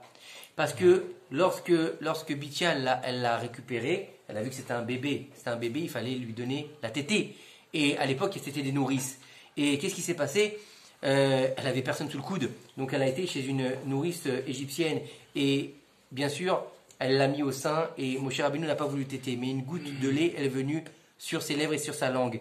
Et Akadosh Baruch Hu, il a dit, comment est-ce que la bouche qui est amenée à dire les 10 commandements et de parler avec moi, panim el panim, sur le mont Sinaï, comment est-ce qu'il peut goûter, téter le lait d'une réchaïte et de la toum'a, et en plus des ingrédients non cachers, puisque tout ce que la mère elle mange, il va dans le lait. Vous savez ça ou pas? Donc c'est pour ça qu'il faut une mère, d'accord? Sachez bien, si vous avez des filles qui vont avoir des enfants qui veulent allaiter, une femme qui fume, d'accord, pendant qu'elle allaite, elle doit arrêter de fumer. Si elle mange n'importe quoi, c'est très dangereux. Elle ne doit pas boire n'importe quoi, elle ne doit pas manger n'importe quoi, elle ne doit pas boire d'alcool. Pourquoi? Parce que tout ça se transmet dans le lait. Et si ça se transmet dans le lait, donc ça se transmet au bébé. Donc c'est très dangereux, il faut faire très attention. Pas de médicaments, pas de shit, etc. Bon, ça c'est sûr et certain, bien sûr. Maintenant, malheureusement, il y a des jeunes filles qui fument. Hein. Aujourd'hui, tu sais, aujourd'hui, c'est comment on appelle ça? C'est commun. Donc il fallait que la langue elle ait un tikkun, il fallait qu'il y ait un moum, et justement il fallait qu'il ait la bouche lourde pour pas qu'on dise qu'en fait les paroles divines sortent de la bouche de Moshe Rabbeinu puisqu'il avait du mal à parler, qu'il bégayait. Mais lorsqu'il parlait, lorsqu'il donnait les ordonnances d'Akadosh Baruch Hu, tout était limpide. Comment? Parce que c'était la Shekhinah qui parlait par sa bouche. Et par contre il sera guéri. Moshe Rabbeinu sera guéri de sa langue lourde et son bégaiement. Comment on le sait? Comment on le sait?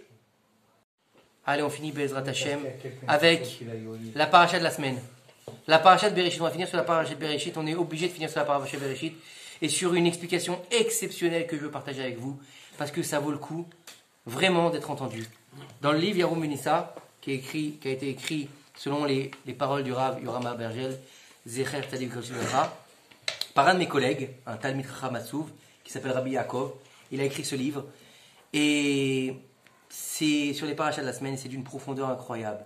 L'année dernière, je voulais qu'on l'étudie ensemble sur texte, mais c'est un petit peu difficile. Alors, je voudrais juste que vous compreniez la grandeur du Sefer Bereshit et qu'est-ce qu'on a découvert dans le Sefer Bereshit. Bereshit bara Elohim et Hashem ve'etaret. Toujours, on a l'habitude de traduire au commencement Dieu créa le ciel et la terre. Et vous savez que Bereshit, c'est pas un mot, c'est 2 mots en fait. C'est Bet et Reshit. Bet, c'est une conjonction en hébreu. Bet, c'est comme Ke, c'est-à-dire que c'est pour. Reshit, c'est les prémices. C'est le premier, c'est la tête, c'est le commencement. D'accord? Donc c'est pas au commencement, et puis c'est pas au commencement Dieu créa le ciel et la terre, c'est au commencement Bara, il a été créé, Elohim. C'est ça comme ça qu'il faut le lire. Et c'est quoi Elohim? C'est pas un autre Dieu. C'est comment au commencement, Dieu, la première chose qu'il a mis en place, c'est l'attribut d'Elohim. C'est l'attribut de rigueur, puisqu'il voulait créer le monde selon l'attribut de rigueur. D'accord? et après et Hashem Bet Haaretz. Mais au début, donc, c'est la tribu de rigueur que Dieu il a créée. Et il faut savoir que le Rav, il nous dit ici, en fait, il y a dans le monde 5 choses qui sont appelées Réchit. Donc le monde, il a été créé, en fait, pour 5 choses. Réchit, pour le Réchit. Et ces 5 Réchit, ces 5 prémices, en fait, le Rav nous explique que le premier, c'est le monde. Pourquoi ? Bereshit bara Elohim, et Hashem Bet Haaretz. Donc le monde a été créé. Toute la paracha de Bereshit, c'est la création du monde tel qu'on le connaît aujourd'hui. Bien sûr, n'oubliez pas une chose, c'est que le temps, comme nous on le connaît, ne commence pas avant le 4e jour. Puisque à partir du 4e jour, Dieu crée quoi ? Les luminaires. Avant le 4e jour, il n'y a pas de soleil, il n'y a pas de lune, et il n'y a pas d'étoiles. D'accord ? Donc il n'y a pas de 24 heures. Et il y a certains de nos sages qui disent aussi que le monde, il a commencé à tourner en 24 heures qu'à partir du 6e jour, de la fin de la création. Donc en fait, toute l'ignane du Big Bang, etc., c'est pas une stira sur la création du monde. Puisque avant, il n'y a pas de temps. Donc s'il n'y a pas de temps, Bereshit, Dieu est dit, mais est-ce que tu sais combien de temps ça a pris pour être construit ? Dieu, il a dit, donc il a donné l'essence. Il y a quand même longtemps, parce qu'il dit Yom Erev Boker. Non, Yom Vayi Erev, Vayi Boker. C'est quel jour et c'est quelle nuit ? Il n'y a pas de jour, il n'y a pas de nuit comme nous on la connaît. Non, pas comme on la connaît. Donc on est, c'est ce que je te dis. Oui, mais un temps qui est pas défini humainement, je voulais dire. Voilà, il n'est pas défini humainement. C'est pour nous qu'il définit ce temps. Il n'est pas encore défini.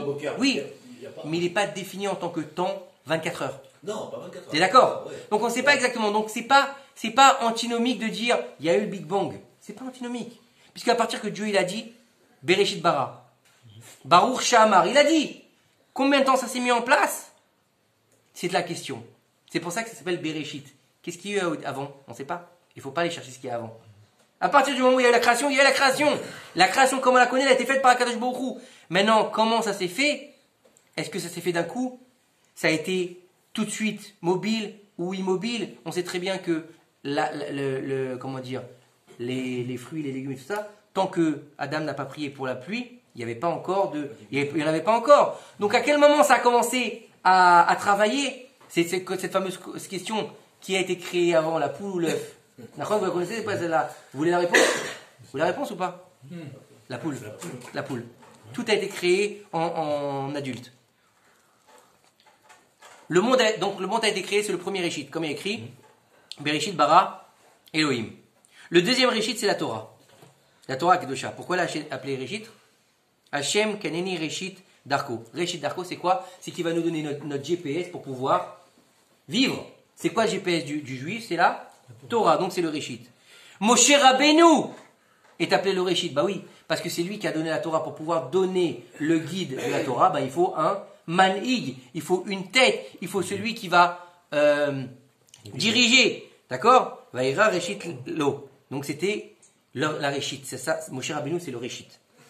Am Israël, le peuple d'Israël, puisque on nous dit que pour qui il a été créé le monde ? Pour le Am Israël. Pour qu'il fasse quoi ? Pour qu'il fasse la Torah. Et pour que la Torah il puisse la faire, il faut qu'on lui leur donne. Et qui c'est qui doit leur donner la Torah ? C'est Moshe Rabbeinu. Donc tout ça marche ensemble en même temps. Pourquoi On dit pour faire la Torah ou pour faire le Tikkun ? La Torah. On ne parle pas de Tikkun. Le but de la création du monde, c'est de faire la Torah. Uniquement. À la base. Il n'y a pas de Tikkun dans l'histoire ? Le Tikkun, c'est autre chose. C'est deux choses différentes. Pour faire le Tikkun de la faute originelle, mais quoi qu'il arrive, la Torah, tu as été créé pour ça. C'est pour ça qu'on te dit que celui qui est rempli de Torah, qui ne s'en enorgueillisse pas, parce que c'est pour ça qu'elle a été créée. D'accord ? Donc, comme c'est marqué, Réchit Tevoa. Tevoata. Donc, Réchit Tevoata, c'est quoi ? Les prémices de mes récoltes. C'est quoi ? C'est le peuple d'Israël. Akadosh Baruch Hu, il a mis 70 nations, plus le peuple juif, et Asher Bacha Banu Mikol Amim. Vous connaissez tous cette histoire, d'accord ? Et le dernier Réchit, et c'est sur celui-là que je voudrais qu'on finisse le cours, c'est un niveau qu'on a besoin d'atteindre pour pouvoir réaliser en fait le Olam, c'est quoi ? Que le monde y subsiste par la Torah, puisque vous connaissez tous cette Mishnah, le monde subsiste par la Torah, par la Avoda, par la Gemilut Ratzon. Tout le monde connaît cette Mishnah dans la Avoda ou pas ? Non, vous connaissez pas ça ? Le monde subsiste par trois choses.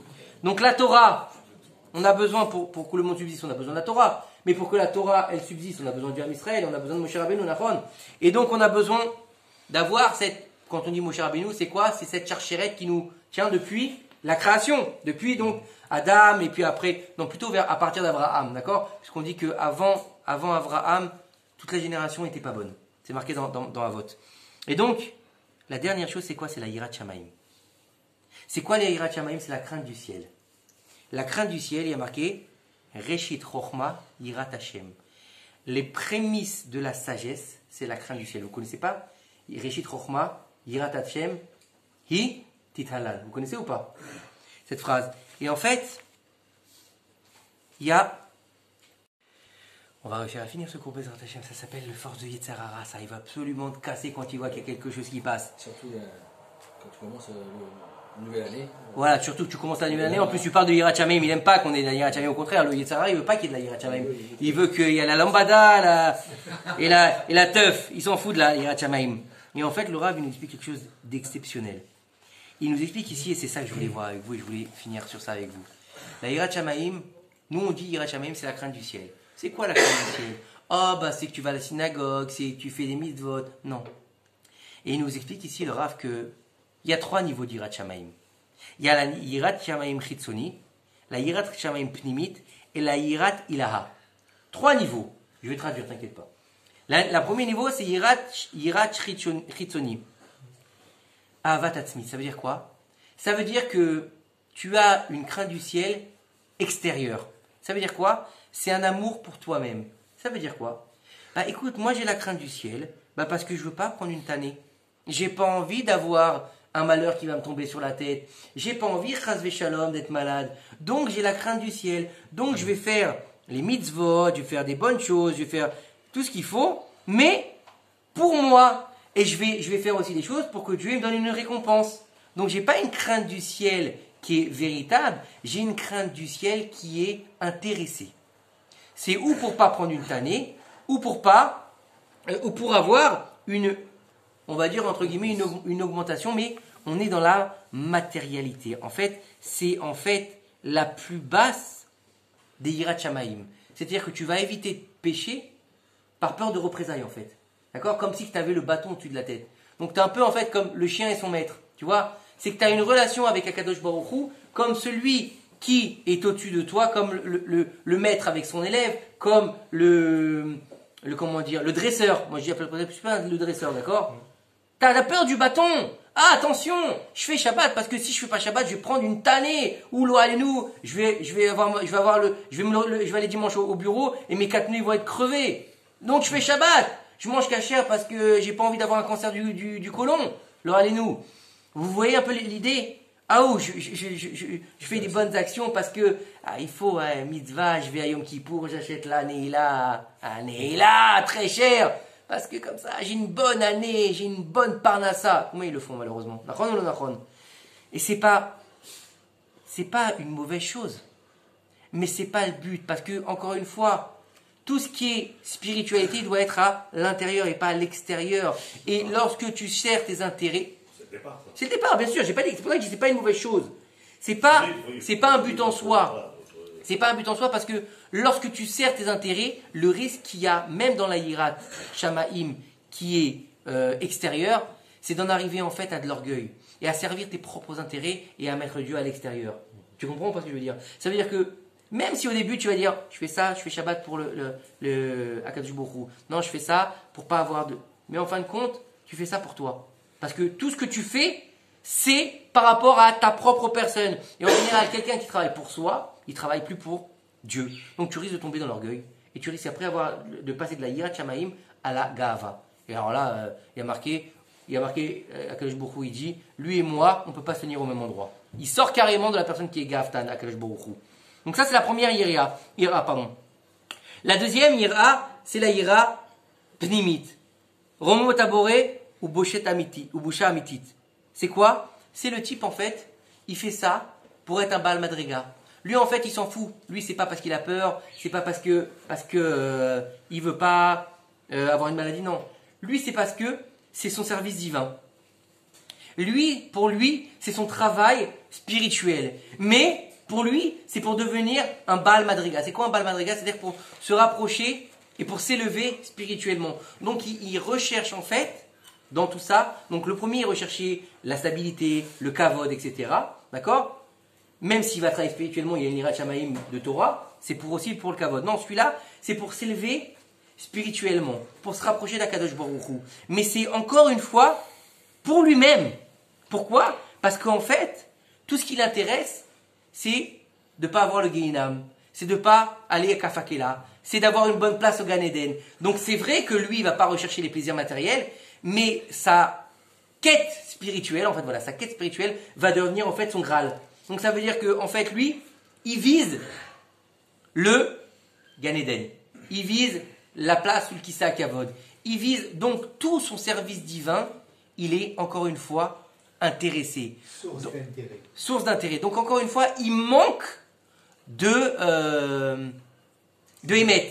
Puisqu'on sait très bien, c'est pas de Emouna, c'est plus de Hémet, parce qu'on sait très bien que lorsqu'on fait les choses pour nous, c'est pas forcément...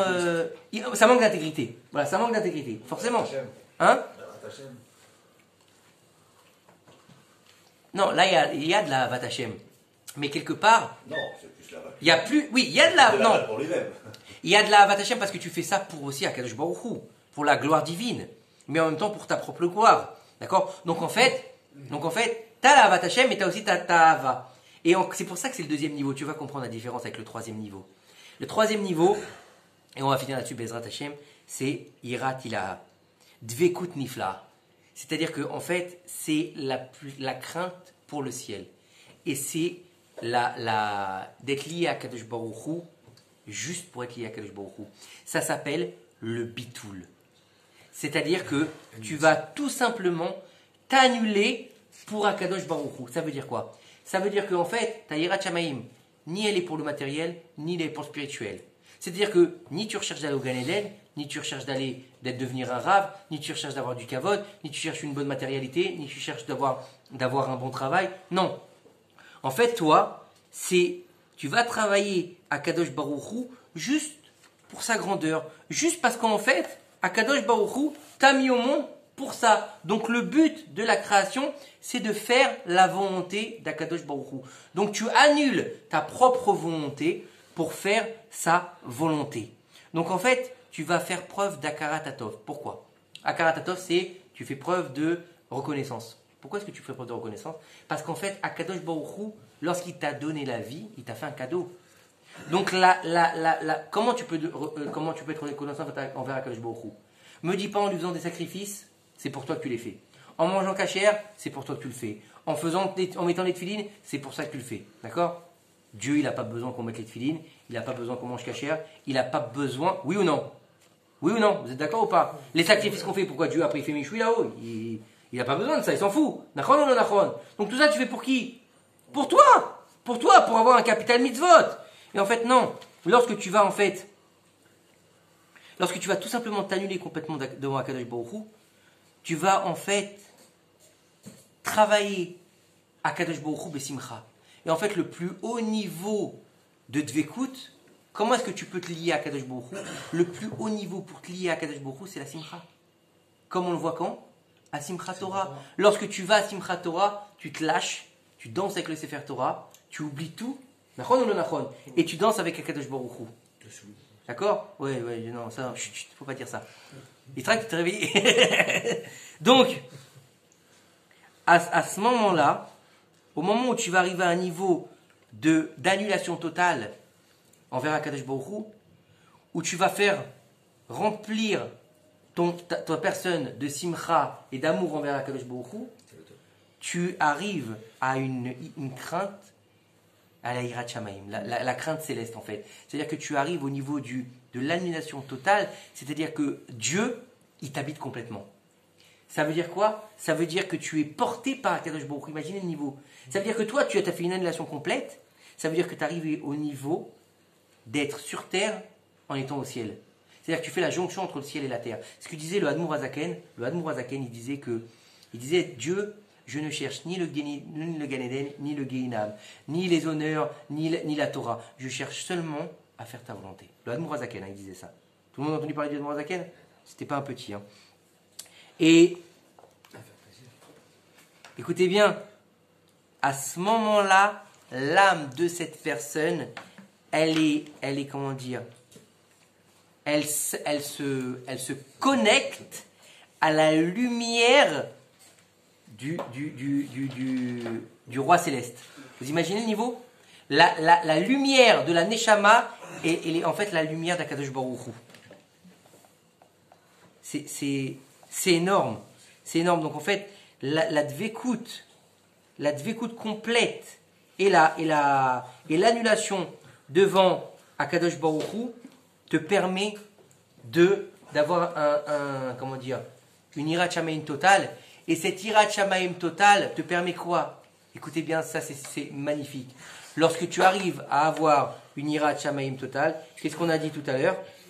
Que la Hirat Shamayim, c'était quoi?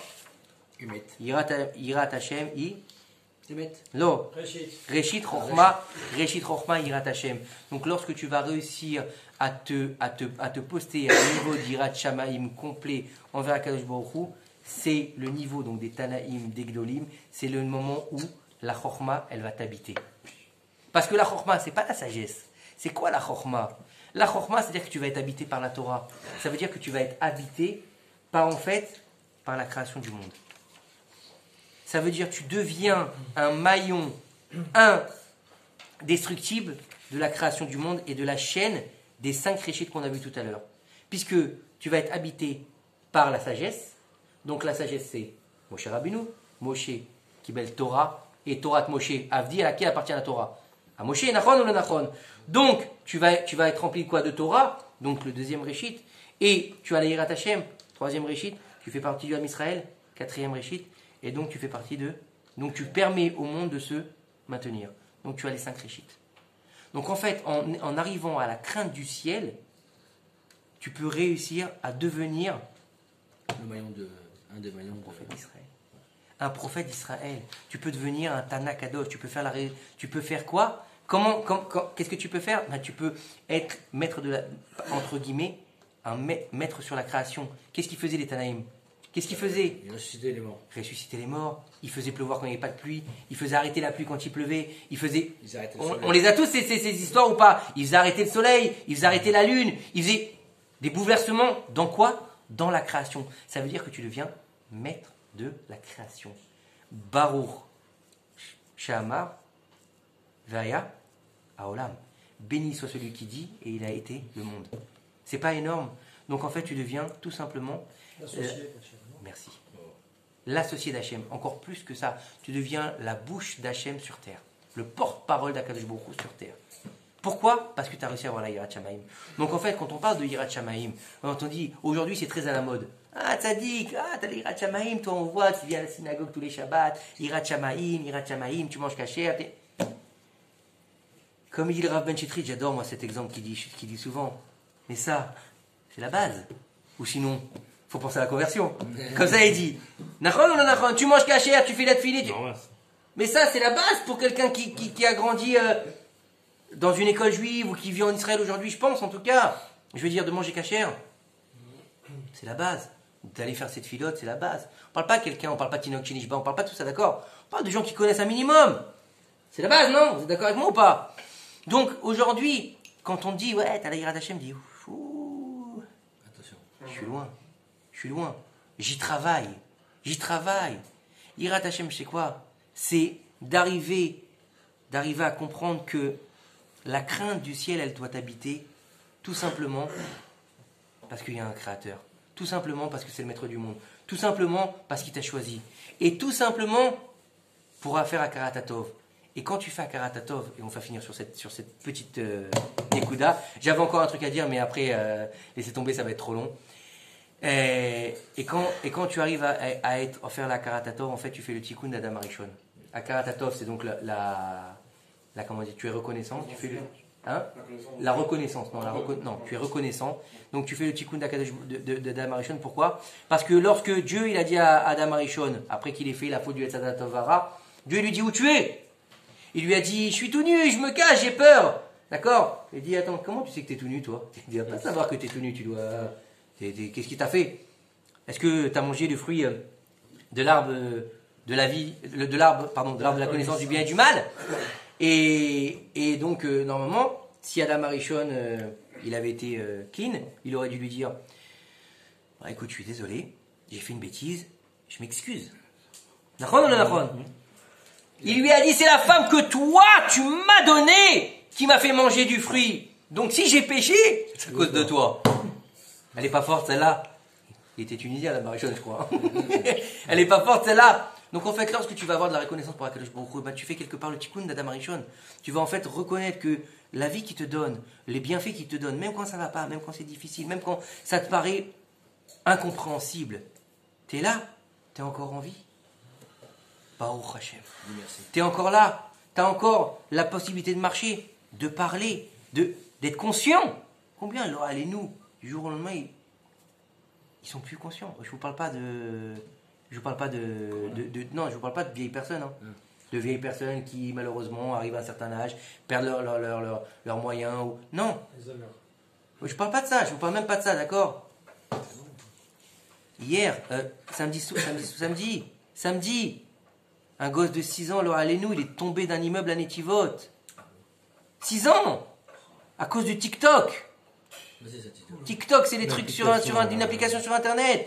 Les trucs, les challenges qu'il a fait, un challenge TikTok, il s'est jeté du toit. Parce que quelqu'un lui a dit saute du toit, c'est le challenge. Vous imaginez? Il est mort. Il est mort et ses parents ont donné ses organes pour sauver d'autres enfants. L'Oalenou, il est mort avant, il est mort après. Vous imaginez où on en est? Donc vous comprenez ce que je veux dire, c'est que Baruch Hashem, quand tu dis Baruch Hashem, j'ai mes enfants. Ils sont comme ils sont, c'est vrai que c'est pas difficile, tu t'énerves un petit peu, tu dis, bon, c'est vrai, la banque, le machin, le travail, c'est vrai, c'est dur. Mais waouh, on est là, on est vivant, on comprend, combien leur allez-nous? Tiens, encore un exemple, d'accord? Un exemple et pas des moindres, d'accord? Un tzaddik, le Rav Sitruk. Rav Sitruk, il était à un mariage, il faisait une roupa, il a un AVC. Un AVC, strac! Pourtant c'est un tzaddik. Mais il a joué beaucoup sur son énergie. Non, mais c'est pas le problème. Mais je veux dire, Comment c'est pas le problème? ce que je veux dire, c'est que quand nous, Baruch Hashem, on est là. Une machine. Baruch Hashem, on a ce qu'il faut. Baruch Hashem, on arrive encore à l'étafked. Dur, pas dur, tout ce que tu veux. On est là. On est à l'aube. Écoutez bien, je vais finir sur ça. On est à l'aube de la délivrance finale. On est vraiment mamash dans la délivrance finale. En espérant qu'on puisse l'avoir de nos jours, Bezrat Hashem. C'est maintenant qu'il faut tenir. C'est maintenant qu'il faut ouvrir les yeux. Il faut ouvrir les yeux. Et il faut éviter de faire. J'ai oublié de finir avec ça, je suis désolé. Vous avez encore 2 minutes ou pas? J'ai oublié de finir avec ça. Dans la paracha de Bereshit, là-bas, il y a marqué que Shet, donc le 3e fils d'Adam Arishon, il a eu un fils qui s'appelait Enoch. Shet, le 3e fils. Et donc il y a eu Caïn, Evel, et 130 ans après, il a eu Shet. D'accord? On ne va pas rentrer dans tout ça. D'accord? Il a marqué à partir du moment où il a eu Enoch, il a marqué à partir de ce moment-là, on a commencé à dire le nom d'Hachem. Ça veut dire quoi, on a commencé à dire le nom d'Hachem? Alors si on lit littéralement, on va dire à partir de ce moment-là, on a commencé à louer Akadosh Baruch Hu. Glorifier Akadosh Baruch Hu. Là-bas tu dis, Rachid te dit non, pas du tout. À partir de ce moment-là, on a commencé à dire, étant donné que Dieu, il a créé le monde, et qu'il a mis des astres dans le monde, et qu'il a mis donc des ministres dans le monde, et à partir d'aujourd'hui, on va rendre gloire aux ministres pour que rendre gloire au Créateur. Et avec le temps, la première idée, elle s'est transformée, et on a fait que gloire aux ministres, et en fait on a transformé des ministres en idoles, en dieux. Et donc on est devenus nous aussi des dieux. Donc en fait à partir des noces, c'est le début de l'idolâtrie.